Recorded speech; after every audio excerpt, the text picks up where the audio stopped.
Bismillahirrahmanirrahim. Rabbi shrahli sadri wa yassir li amri wahlul 'uqdatam min lisani yafqahu qawli. Amma ba'du. Assalamualaikum warahmatullahi wabarakatuh. Alhamdulillahirabbil alamin. Sesungguhnya pada hari ini kita bertemu untuk kerana-Mu ya Allah, dan pertemuan ini adalah untuk menimba ilmu, dan kami memohon inayah dan taufik-Mu. Kurniakanlah kesejahteraan dan kebahagiaan kepada kami. Bukakanlah hati-hati kami, lapangkanlah dada-dada kami, dan supaya kami dapat mengisi ilmu pengetahuan yang berguna untuk agama, bangsa dan juga tanah air. Jadi pada episod kali ini saya ingin membawa anda semua kepada modul keluarga Sakinah, iaitu bab pengenalan. Pengenalan ni mengenai buku MKS PKDT, iaitu Yayasan Pembangunan Keluarga Darul Takzim. Saya ingin membawa topik pengenalan kepada buku ini kerana ia merupakan satu modul kekeluargaan yang mengandungi peranan dan tanggungjawab setiap individu di dalam institusi kekeluargaan, terutamanya kemahiran keibubapaan. Buku ini terdapat 10 modul, dan modul ini bermula daripada modul 2 hingga 10. Jadi apabila setiap ahli keluarga memahami peranan dan tanggungjawab masing-masing, sudah pasti segala urusan keluarga dapat disempurnakan dengan baik. Jadi secara tak langsung, keadaan keluarga yang berada dalam kebahagiaan, kedamaian dan keharmonian. Jadi modul kekeluargaan ini dia menjelaskan tentang peringkat pertumbuhan dan juga perkembangan manusia, bermula daripada kelahiran hingga ke dunia hingga ke dunia kembali semula kepada bertemu penciptanya, iaitu Allah Subhanahu Wa Taala. Jadi dalam keadaan husnul khatimah dan kesudahannya yang baik-baik. Di samping itu, modul ini juga dia memberi penekanan terhadap apa yang perlu dilakukan pada pelbagai peringkat lah, dari umur awal yang mengambil kira aspek fizikal, intelektual, rohani, jasmani dan juga emosi. Jadi perkembangan manusia ni bermula dari memasuki alam mendirikan perkahwinan atau dalam arti kata yang lain ialah alam berumah tangga. Jadi dalam pemilihan pasangan hidup yang baik dan yang berdasarkan pada pandangan Islam. Jadi dah pasti dia mampu membina keluarga bahagia dan juga sakinah. Di sini jugalah dititik beratkan dalam menghasilkan sebuah masyarakat yang baik, bahkan diridai oleh Allah Subhanahu Wa Taala. Jadi sebagai peraturan hidup yang lengkap yang merangkumi pembentukan masyarakat yang sejahtera, Islam telah menetapkan peraturan perkahwinan dan juga perjalanan keluarga dengan sempurna. Jadi peraturan ini tak hanya terbentuk dalam undang-undang, tapi juga ia menerusi pembentukan daripada satu amanah yang disertai dengan rasa tanggungjawab dan saling menghormati, serta nilai-nilai akhlak yang dibina dengan kesedaran beragama melalui pendidikan, kesempurnaan undang-undang.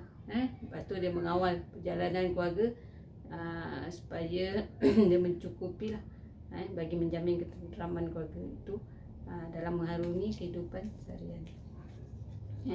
Jadi sesebuah keluarga mesti disusun dan dikawal dengan rasa rendah diri dan juga dengan rasa tanggungjawab bagi menghormati nilai-nilai akhlak Islam. Jadi rasa tanggungjawab dan menghormati nilai-nilai akhlak itu hanya akan berkembang subur di kalangan yang mempunyai kesedaran keagamaan. Kesedaran keagamaan yang penting tu ialah apabila seorang itu sentiasa mengingati Allah Subhanahu Wa Taala dan takut kepadanya. Jadi kesedaran ini merupakan kawalan berkesan untuk seorang mematuhi undang-undang dalam peraturan yang telah ditetapkan. Jadi kalau kita tanpa kesedaran ni, peraturan yang sempurna itu tidak memberi banyak kesan kerana orang yang tidak dapat mengawal dirinya dengan mudah dia akan melanggar peraturan serta undang-undang yang telah ditetapkan. Dalam membina keluarga, yang aman, tenteram dan sejahtera, Islam juga menitik beratkan beberapa prinsip lah kepada dua prinsip, iaitu yang pertama, didikan yang mengukuhkan kesedaran beragama, iaitu dalamnya disuburkan perasaan taat kepada Allah Subhanahu Wa Taala, tidak menginaya sesama manusia, belas kasihan dan juga bertimbang rasa, dan seterusnya lain lah. Manakala yang kedua pula adalah perkongsian hidup yang disahkan oleh agama dan perundangan negara, berkaitan dengan kewajipan suami isteri, kewajipan terhadap anak-anak, nikah dan nafkah dan juga sebagainya lah. Jadi kepincangan dan juga kecelaruan yang banyak berlaku dalam keluarga Islam hari ini adalah kerana pembentukannya tidak memenuhi kehendak-kehendak Islam.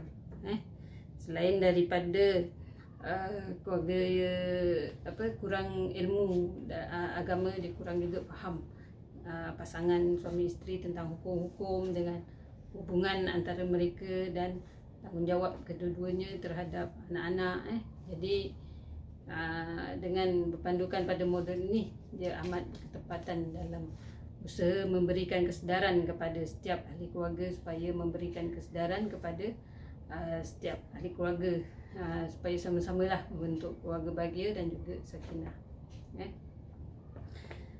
Okey, dan seterusnya modul keluarga sakinah ni juga dia dipetik dari surah Ar-Rum ayat 21. Surah Ar-Rum ayat 21,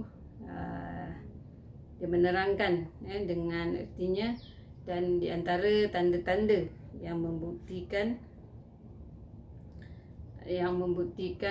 kekuasaan Allah, dia menciptakan untuk kamu dan isteri-isteri jenismu sendiri, supaya kamu mencenderung dan merasa tenteram kepadanya, dan dijadikannya di antaramu rasa kasih dan sayang. Jadi sesungguhnya pada yang demikian itu benar-benar terdapat tanda-tanda bagi kaum yang berfikir. Jadi untuk modul keluarga sakinah ini diterbitkan adalah bertujuan untuk memberi maklumat dan panduan lengkap kepada semua lapisan masyarakat. Dia dalam bentuk sebuah institusi keluarga yang berlandaskan dari tuntutan ajaran Islam yang sebenar. Selain daripada itu, dia juga memberitahu tentang pentingnya peranan keluarga tu sebagai unit kecil dalam masyarakat dia, untuk membentuk persekitaran yang paling selesa lah sebelum dipraktikkan dalam pembangunan negara.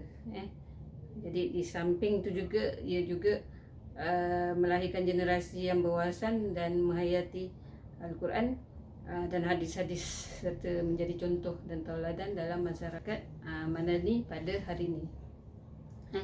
Modul keluarga sakinah ini mengandungi 10 modul yang bermula dengan modul 1 tu ia perkahwinan, itu diambil alih oleh Jabatan Agama, iaitu JAKIM, Jabatan Agama.